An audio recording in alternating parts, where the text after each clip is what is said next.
Albert Camus இவர் வெறும் புத்தகங்கள்ல இருந்து தத்துவத்தை கத்துக்கிட்டவர் இல்ல. வறுமை, போர்னு நிஜ வாழ்க்கையோட கஷ்டங்கள்ல இருந்து இவரோட தத்துவங்கள் உருவாச்சு.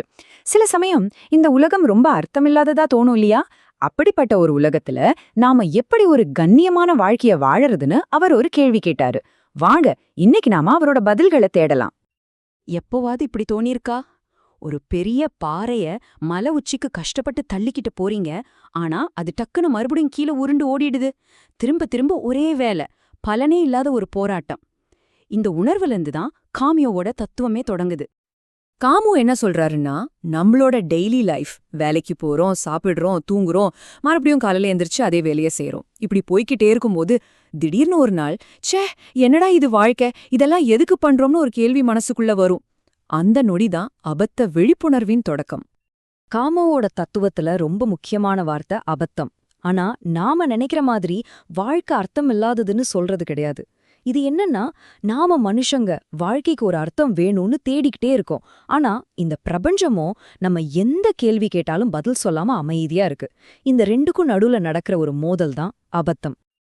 இங்கதான் நாம ஒரு முக்கியமான விஷயத்த புரிஞ்சுக்கணும். அபத்தம்னா வாழ்க்கை ஒரு காமெடி இல்லனா அதுக்கு அர்த்தமே இல்லைன்னு நம்ம பொதுவா நினைப்போம். ஆனா கேமியோ சொல்றது அதில்ல. நாம அர்த்தத்தை தேடி கேள்வி கேட்கிறோம். ஆனா இந்த உலகம் அதுக்கு பதில் சொல்ல மாட்டேங்குது. இந்த போராட்டம் தான் அபத்தம். சரி, இந்த அபத்தத்தை விளக்குறதுக்கு காமியோ ஒரு சூப்பரான உதாரணம் சொல்றாரு. கிரீக புராணங்கள்ல வர்ற சிசிஃபஸ்ங்கிற ஒரு மன்னன், கடவுள்கள் அவனுக்கு ஒரு தண்டனை கொடுக்கறாங்க.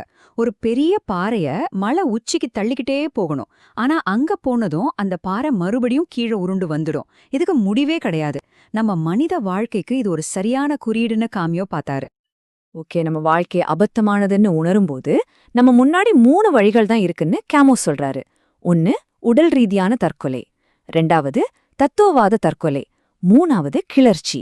இதுல நாம எதை தேர்ந்தெடுக்கிறோங்கிறது தான் இங்க முக்கியமான விஷயம். வழி தற்கொலை. ஆனா காமோ இது ஏன் ஒரு தப்பான வழின்னு சொல்றாரு? ஏன்னா தற்கொலை பண்ணிக்கிறது அந்த பிரச்சனைய தீக்கல, அந்த பிரச்சனைய உணர்ற நம்மளையே அதை அழிச்சிடுது. ஒரு கணக்கு புரியலனா கணக்கு வாதியாரையே கொள்ற மாதிரி இது. இது ஒரு தப்பித்தல், தீர்வு கிடையாது. ஆனா காமியோவை பொறுத்த வரைக்கும் இதை விட ஒரு பொதுவான, இன்னும் சொல்லப் போனா ஆபத்தான ஒரு தப்பித்தல் வழி இருக்கு. அது என்னன்னா, மதம் இல்லனா ஏதோ ஒரு சித்தாந்தத்தை கண்மூடித்தனமா நம்பி அபத்தம்னு ஒன்னும் இங்க இல்லவே இல்லைன்னு நமக்கு நாமே சொல்லிக்கிறது. இதுக்கு பேருதான் தத்துவார்த்த தற்கொலை.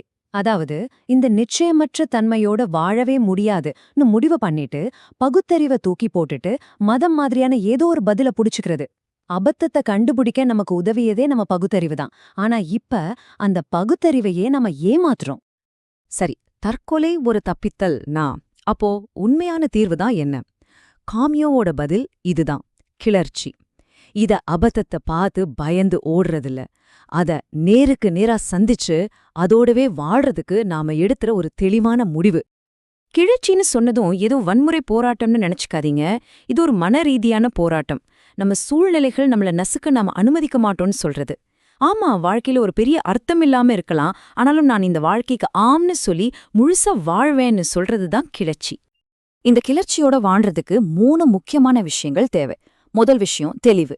இந்த பொய்யான நம்பிக்கையும் இல்லாம நம்ம நிலைமை என்னன்னு தெளிவா பாக்குறது. 2வது சுதந்திரம். இந்த உலகத்துல நமக்காக எந்த ரூல்ஸும் இல்ல, அதனால நம்ம மதிப்புகளை நாமளே உருவாக்கிக்கணும். 3வது ஆர்வம். நமக்கு இருக்கிறது இந்த ஒரே ஒரு வாழ்க்கை தான், அதனால அதுல நம்மள முழுசா அர்ப்பணிக்கணும். இப்போ மறுபடியும் சிசிஃபஸ் கிட்ட வருவோம். அவனோட உண்மையான வெற்றி எங்க இருக்கு தெரியுமா? அந்த பாறைய உச்சிக்கு தள்ளிட்டு அது கீழே உருண்டு போனதும் அவன் திரும்பி நடந்து வரான் பாருங்க, அந்த நொடியில தான் இருக்கு. அப்போ அவனுக்கு அவனோட விதி என்னன்னு முழுசா தெரியும்.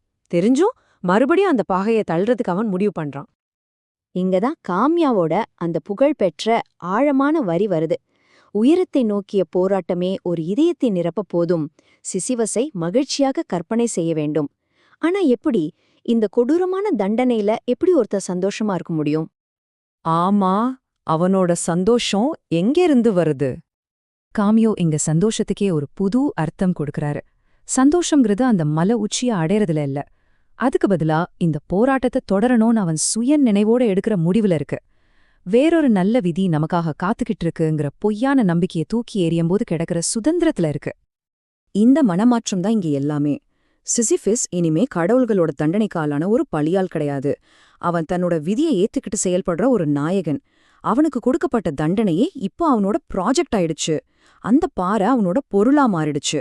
வாழ்க்கையோட அர்த்தம் மேலிருந்து வரல, அது அவனோட கிளர்ச்சியிலிருந்து பிறக்குது. இப்போ இந்த கேள்வி உங்களுக்கானது. உங்க வாழ்க்கையில நீங்க தள்ளுற பாறை எது? அது உங்க வேலையா இருக்கலாம், உங்க உறவுகளா இருக்கலாம், இல்ல உங்க தனிப்பட்ட போராட்டமா கூட இருக்கலாம்.